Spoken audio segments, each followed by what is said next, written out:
Assalamualaikum warahmatullahi wabarakatuh. Shalom, Om Swastiastu, Namo Buddhaya, salam kebajikan, salam sejahtera bagi kita semua. Ya, kembali lagi dengan saya di sini Leonardo Sirait. Salam demokrasi.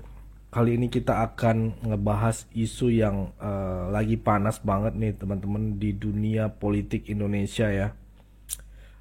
Kabarnya ribuan kader PDIP mengancam keluar dari partai, dan ini ada hubungannya sama desakan supaya Bambang Pacul. Wah, kok bisa ya?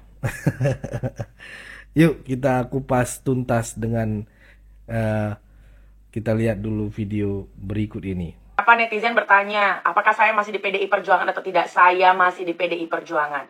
Hari ini saya ingin membahas tentang Pilkada Jawa Tengah, di mana saya kurang sepakat dengan beberapa opini termasuk Bang Denny Siregar yang beredar soal kekalahan Cagup dan Cawagup Jawa Tengah yang diusung PDI Perjuangan.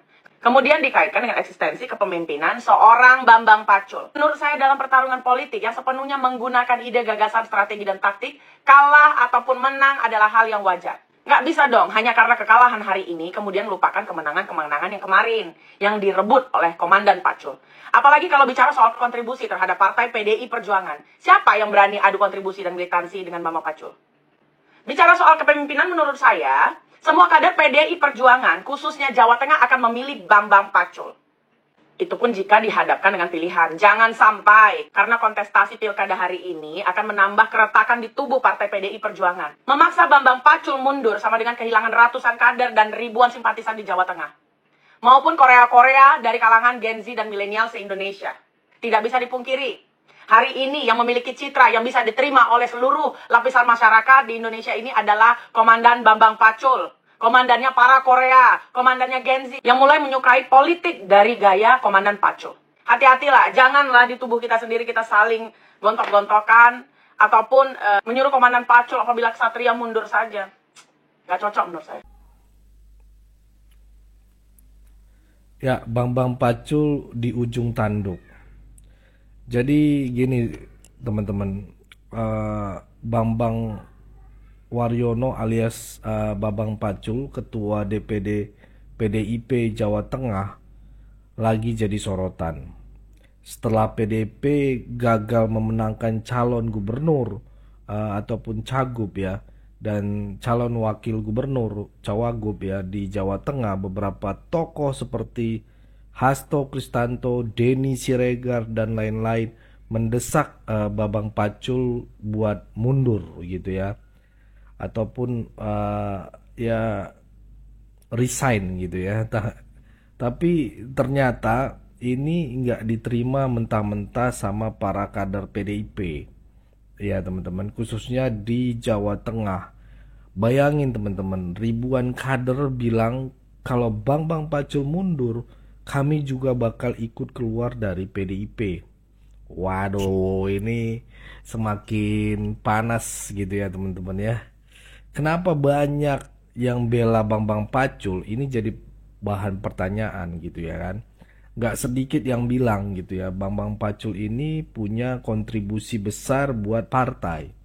Meski kalah di beberapa kontestan mereka kalah gitu ya, dia dianggap sukses membawa banyak kemenangan sebelumnya gitu kan. Logikanya ya teman-teman, dalam politik kalah menang itu biasa. Masa gara-gara satu kekalahan kontribusi sebelumnya dilupakan? Bahkan generasi muda Gen Z dan milenial yang aktif di politik juga banyak yang support Bambang Pacul. Alasannya mereka suka gaya kepemimpinan yang dianggap membumi gitu ya, dan relate sama masyarakat gitu ya. Itu teman-teman. Isu Jokowi juga keluar dari PDIP. Gak cuman soal Bambang Pacul, ada lagi nih gosip yang gak kalah boleh gitu ya.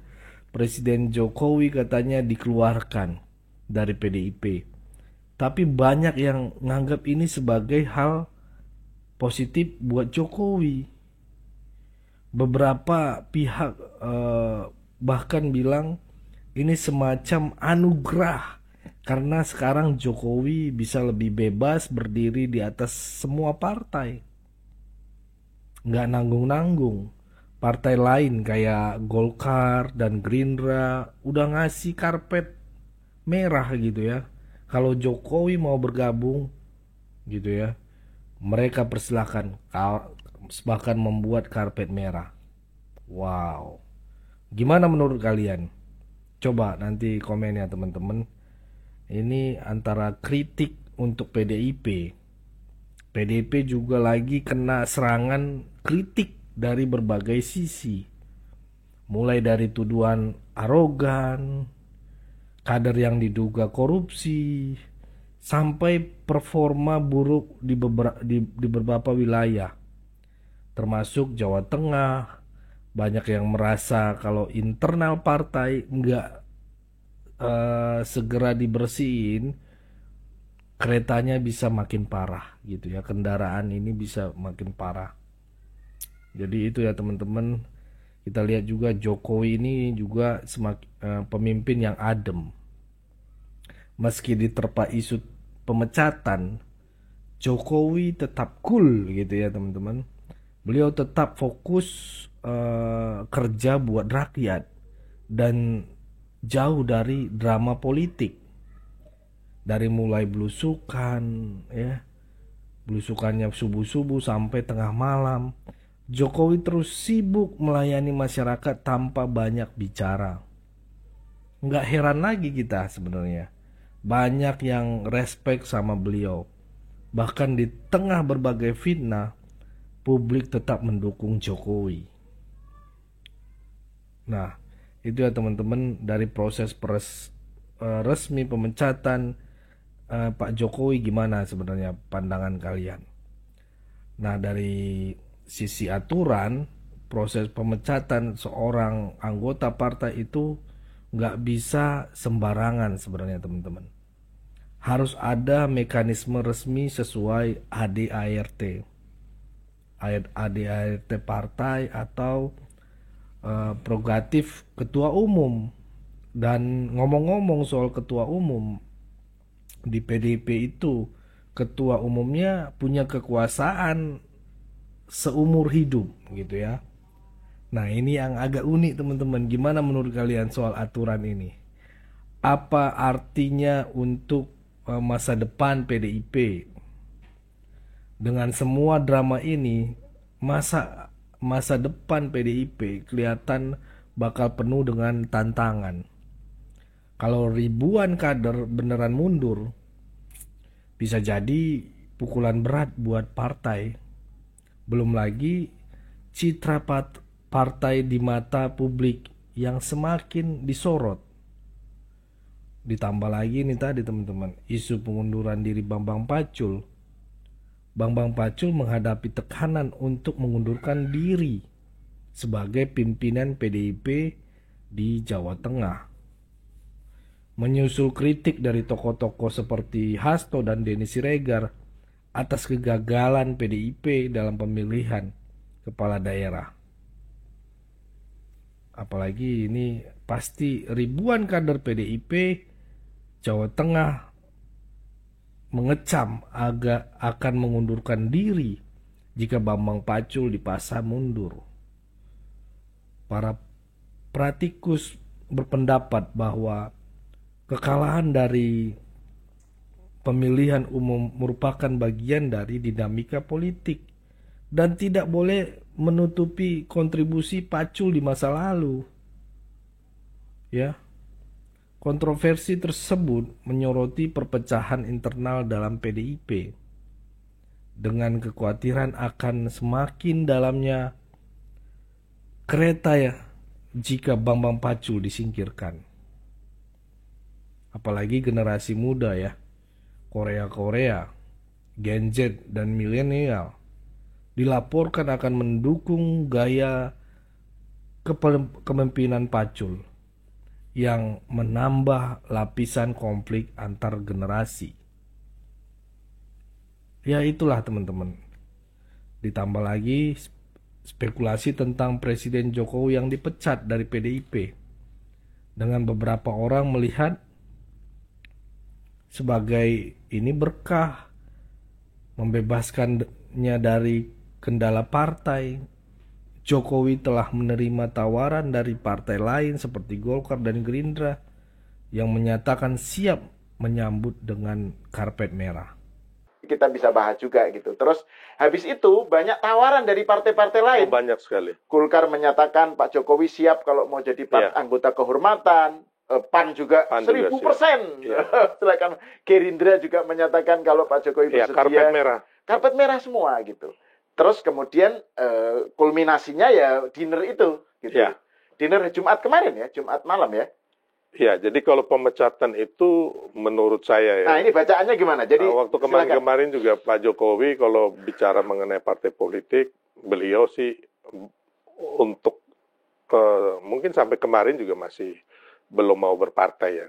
Beliau berdiri di atas semua partai, tapi tawaran itu sudah banyak. Bahkan udah kasih karpet merah Pak Prabowo sendiri kan.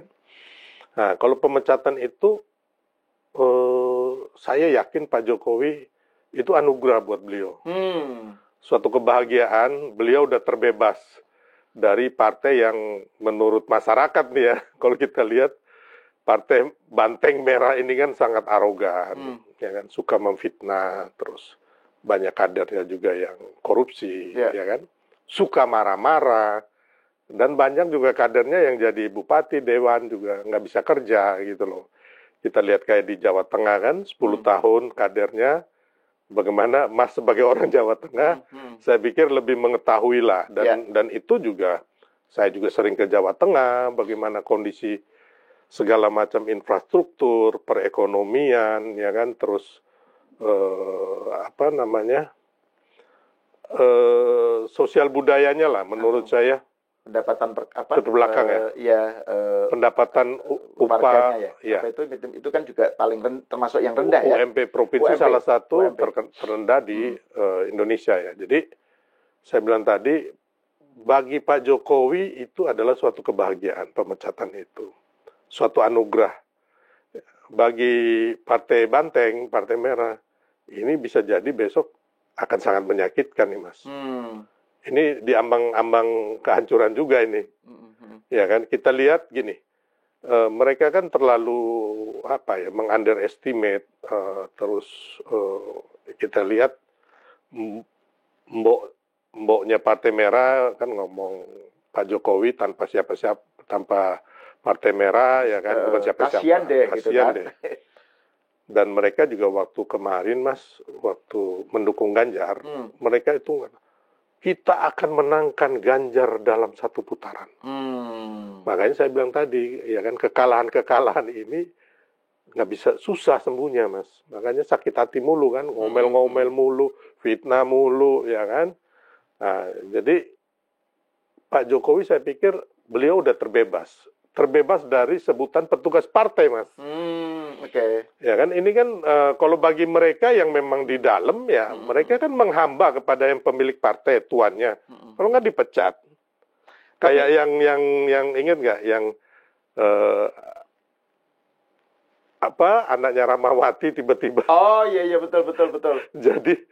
Jadi dewan, Romi yang kemudian sampai ini kan kalau mereka menuduh orang dinasti, ya ini dinasti sesungguhnya. Gitu loh, yang Artedia Dahlan terus sama satu lagi siapa ya, Sumiati atau siapa? Yang di atasnya mundur lagi, lah, ya kan? Betul. Nah ini kan dinasti benar-benar gitu loh, ya kan? Yang ya mereka nggak bisa apa-apa Mas, digituin, dilengserin gitu. Terus saya bilang tadi ada teman saya datang mengadu ke saya loh, ke Solmed loh, bukan mengadu ke PDIP. Itu Eni Anggrek, ketua DPRD Alor, dizolimi oleh partai lain dan juga partainya gitu loh. Mengadunya ke kita, gitu loh. Saya bantu dia, ya kan.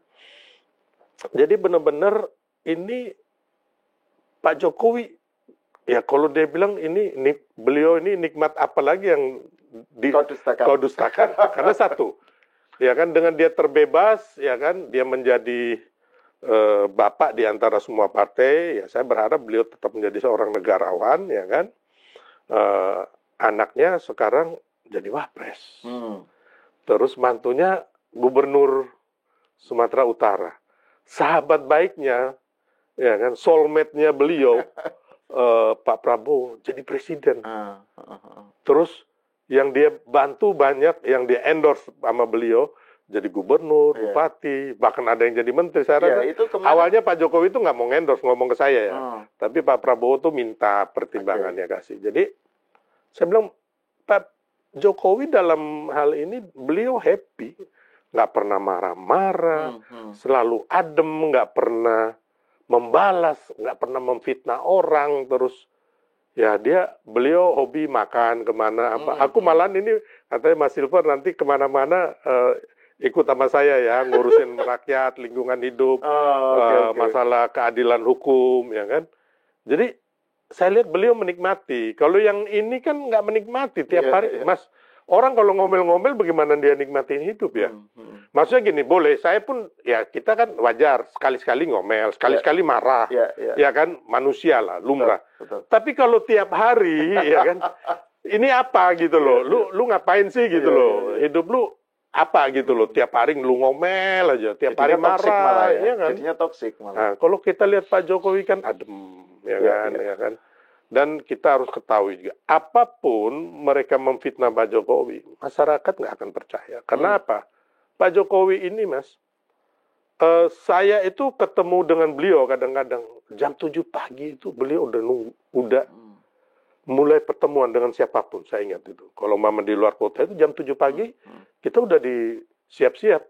Berarti kan beliau paling nggak bangun mungkin jam 4, ya kan? Setelah itu pagi-pagi sholat subuh dulu, ya kan? Terus minum yang ramuan-ramuan itu, ya kan? Ramuan-ramuan itu. Terus jam 7 udah mulai ketemu kita, atau ketemu orang-orang. Setelah itu ketemu lagi, ada beberapa trip di situ, jam 7, jam 8, jam 9, beliau udah mulai meresmikan ini, belusukan. Sampai malam jam 11. Saya masih ingat jam 12 gitu kan. Saya masih ingat waktu kami kampanye di 2014, itu di Serang itu, kami baru makan itu jam 11 malam. Padahal posisi lagi puasa, Mas. Belusukan. Nah, kemarin waktu di Solo, setelah beliau pulang tanggal 20 Oktober, saya mungkin orang terakhir yang menemani beliau jam setengah 12 malam, baru beliau masuk. Ini yang terakhir ini sudah tidak jadi presiden pada hari. Iya. Masih sampai setengah 12 malam, ya gitu loh. Jadi ini Mas orang, ya kan, beliau ini pemimpin yang benar-benar kerja buat rakyat dan tidak korupsi loh, Mas. Tidak memanfaatkan APBN dan fasilitas negara untuk mengeruk kekayaan. Nah, Pak Jokowi. Ya kalau yang lain ini kan udah memfitnah, membohongi rakyat, korupsi juga. Gitu. Jadi setidaknya itu tadi yang Bung Silver bilang itu kan persepsi netizen, ya, banyak yang memberikan testimoni terhadap masyarakat tadi, juga, bukan hanya netizen, masyarakat umum juga. Kita lihat Pak Jokowi kemana-mana, apakah Ibu Mega Hasto bisa nggak kayak begitu? Gitu loh. Pak Jokowi kemana ribuan orang tanpa disuruh, tanpa dikomando, tanpa direkayasa datang. Bahkan sekarang ini seperti Mas Gibran gitu loh, Pak Prabowo, itu bisa gitu loh. Mas, saya ini pernah 2019 kemarin itu di Manado, macet total, orang ratusan ribu, puluhan ribu, bahkan ratusan ribu. Ya kan? Saya hanya memblas aja bahwa Pak Jokowi akan hadir jam sekian di Manado. Manado macet total tuh. Ya, dan ada beberapa daerah lah yang kita itu nggak sekali, itu tiap saat gitu ya. Tapi kembali ke soal pemecatan itu, Bung Silver. Ini kan Anda orang hukum ya. Jadi ini kan kalau dari sudut pandang aspek administrasi kepartean, itu apa nggak perlu ada semacam SK atau apa? Karena kan ada komentar dari Mas Ganjar, dia bilang itu kan setelah Hasto menyatakan bahwa ada pemecatan terhadap Pak Jokowi dan keluarga gitu, terus Mas Ganjar bilang itu belum ada SK-nya dan seterusnya. Itu sebenarnya gimana status sementara, terus juga ada yang bilang Pak Jokowi belum mengembalikan KTA dan seterusnya. Sebenarnya itu apakah secara de facto dan de jure sudah otomatis keluar atau bagaimana itu kalau tanpa Ya, SK? kan Atau harus perlu SK? ada Atau mekanisme ADART-nya sendiri. Itu makanya. ADART-nya sendiri kan terdaftar di Kementerian Hukum dan HAM. Oke. Ya, jadi kita lihat dulu ADART-nya bagaimana gitu. Kita nggak bisa. Oh, itu beda ya, tiap Ya. partai bisa beda ya. Ya, ADART partai ini kan yang diakui Ya. oleh negara ini, karena terdaftar di Kementerian Hukum dan HAM. Apakah nanti harus ada juga dari Mahkamah Partai atau memang dari hak prerogatif ketua umum, ya kan? Kalau di PDIP kayaknya hak prerogatif ketua umum. Iya, iya. Karena ketua umumnya seumur hidup loh. Iya, iya. Ketua umumnya seumur hidup, nggak mau diganti. Nggak mau diganti. Pak Jokowi aja mereka suruh ganti habis ini. Udah pokoknya habis setelah nggak jadi presiden udah jangan macam-macam kan. Kan mereka ngatur-ngatur Pak Jokowi gitu loh. Heran banget gitu, Mas. Jadi itu Pemimpinan PDIP dikritik sebagai arogan dengan tuduhan korupsi dan inefisiensi gitu ya, khususnya dalam tata kelola pemerintahan Jawa Tengah. Beberapa pihak berpendapat bahwa kepergian Jokowi mungkin menandakan keuntungan moral dan politik baginya, menjauhkan diri dari persepsi negatif yang terkait dengan partai. Jokowi dipuji atas etos kerjanya yang tak kenal lelah, dedikasinya terhadap pelayanan publik dan kepemimpinannya yang bebas dari korupsi. Kita lihat sendiri dia tidak korupsi. Meskipun ada kontroversi, popularitasnya tetap kuat, teman-teman. Terbukti dari dukungan publik selama acara dan kampanye. Ya, dinamika partai dan aspek hukum. Pertanyaannya muncul tentang proses formal pemecatan ataupun pengunduran diri dari PDIP, termasuk perlunya dokumentasi resmi atau mekanisme yang diuraikan dalam anggaran dasar partai ADART. Masa jabatan seumur hidup ketua PDIP disorot sebagai figur unik dari kontroversial dan struktur partai. Dan kita bisa memberikan reaksi publik dan media, teman-teman. Peristiwa tersebut telah memicu perdebatan luas di kalangan netizen dengan beranggapan banyak beragam pendapat tentang konflik internal PDIP dan posisi Jokowi. Teman-teman, ayo kita berpartisipasi dan berdiskusi dan terus mengikuti perkembangan situasi politik gitu ya di Indonesia ini. Peristiwa yang sedang berlangsung dipandang berpotensi merugikan dengan resiko pengunduran diri massal ini ya, dan hilangnya kepercayaan publik. Saya rasa rugi PDIP kalau sempat Bambang Pacul mundur. Nah, teman-teman demokrasi, teman-teman Sirait Media, gimana nih pandangan kalian soal konflik di tubuh PDIP ini? Apakah menurut kalian Bambang Pacul pantas mundur? Atau justru langkah ini bakal merugikan partai? Tuliskan komentar kalian di bawah ya. Jangan lupa share video ini teman-teman. Kalian biar kalian semua bisa, teman-teman yang lain bisa berdiskusi seru. Oh ya, kalau kalian suka membahas politik yang kayak gini, tekan tombol subscribe dan nyalakan loncengnya, notifikasinya, biar nggak ketinggalan informasi terbaru. Saya Leonardo, salam demokrasi dan salam NKRI harga mati.